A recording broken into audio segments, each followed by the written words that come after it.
고려 역사 속 국제 정세의 중심에 서 있던 강동성 전투. 이 전투는 단순한 군사적 충돌이 아니라 고려가 혼란스러운 동아시아 국제 질서 속에서 생존하기 위해 내린 중요한 결정이었습니다. 거란 유종의 침략, 몽골의 개입, 그리고 형제 맹약. 이 사건은 우리가 오늘날에도 생각해볼 만한 깊은 교훈을 남깁니다. 그 역사의 현장 속으로 들어가 보겠습니다. 12세기 말 몽골 제국이 강대국으로 떠오르며 여진족의 금나라가 약화되고 있었습니다. 이 혼란 속에서 거란족 지도자 야율유가는 자신의 부하들과 함께 몽골로 투항해 새로운 국가를 세우려 했지만 실패로 돌아갔습니다. 그는 몽골의 지원을 받아 다시 싸웠지만 부하들에게 배신당해 쫓겨나게 되었죠.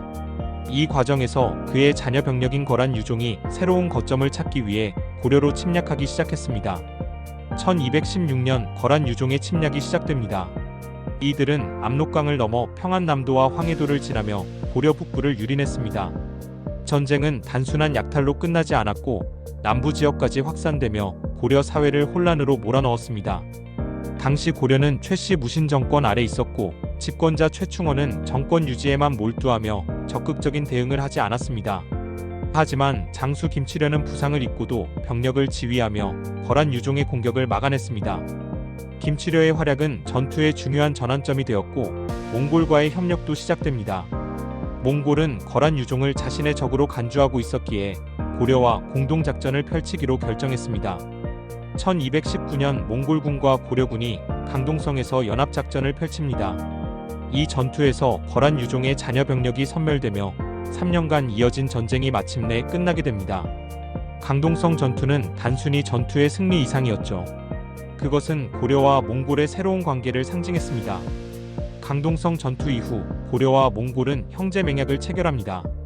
형제라는 단어는 동등한 관계를 상징하지만 당시 몽골은 이미 강대국으로 자리 잡고 있었습니다. 고려 입장에서 이 맹약은 몽골의 힘을 빌려 전쟁을 끝내기 위한 선택이었습니다. 몽골은 거란 유종 토벌을 명분으로 내세웠지만 그 이면에는 고려와의 외교적 관계를 맺으며 금나라와 남송을 견제하려는 전략이 숨어 있었습니다. 그러나 이 형제 맹약은 오래가지 못했습니다. 1231년 몽골은 고려를 침략하며 무력으로 압박하기 시작했습니다. 이후 1258년까지 이어진 몽골의 침략으로 고려는 큰 희생을 치러야 했습니다. 형제 맹약은 결국 고려가 몽골의 침략을 피할 수 없음을 보여주는 허상이었던 셈입니다. 하지만 이 맹약은 당시 국제 질서 속에서 고려가 생존하기 위해 내린 현실적 선택이기도 했습니다. 강동성 전투와 형제 맹약은 우리가 오늘날에도 생각해볼 중요한 교훈을 남깁니다. 강대국의 힘을 빌리는 동맹은 단기적으로 유리할 수 있지만 장기적으로 독립적인 힘을 키우지 않으면 그 동맹은 한계에 부딪힐 수 있습니다.